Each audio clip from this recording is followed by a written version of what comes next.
That's aggressive. That's a magnificent shot. Match শেষ হওয়ার আগেই শেষ হয়ে গেল পাকিস্তানের আশা। বিশ্বকাপ থেকে বিদায় নিশ্চিত হয়ে গেল তাদের। সেমিফাইনালে উঠল নিউজিল্যান্ড। সুপার 8-এর শেষ ম্যাচে শনিবার শ্রীলঙ্কার বিপক্ষে 212 রানের বিশাল পুঁজি গড়ে পাকিস্তান। সেমিফাইনালে যেতে হলে শ্রীলঙ্কাকে 147 রানের মধ্যে আটকে রাখতে হবে তাদের, কিন্তু সেটা করতে পারেনি সালমান আলী আগার দল। দুর্দান্তভাবে ব্যাটিং প্রদর্শন করেছেন পাকিস্তানের দুই ওপেনার সাহেবজাদা ফারহান এবং ফকর জামান।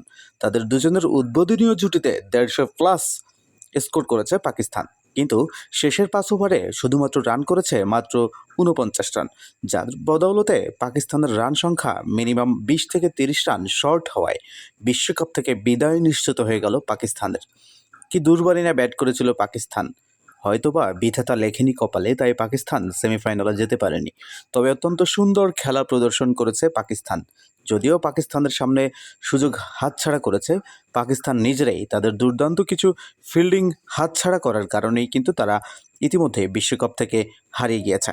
শ্রীলঙ্কায় কি করুণ দুর্দশা কাটিয়ে দুর্দান্ত ব্যাটিং প্রদর্শন করেছেন দাসুন সানাকা এবং অন্য প্রান্তে ফ্রানোয়েঙ্ক, এবং তাদের দুর্দান্ত জুটিতে পাকিস্তানকে বিশ্বকাপ থেকে মোটামুটি চূড়ান্ত বিদায় নিশ্চিত করে দিল।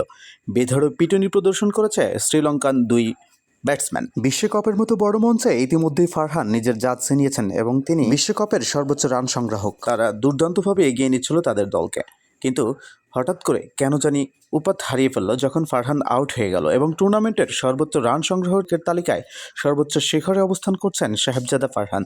তার এই দুর্দান্ত পারফরমেন্সে তিনি অনবদ্য পুরস্কারও পেয়ে গেছেন। ইতিমধ্যেই তিনি টপ র্যাঙ্কিংয়ে চলে এসেছেন এবং ওয়ার্ল্ড নাম্বার 1 ব্যাটসম্যান হিসেবে স্বীকৃত পেয়েছেন।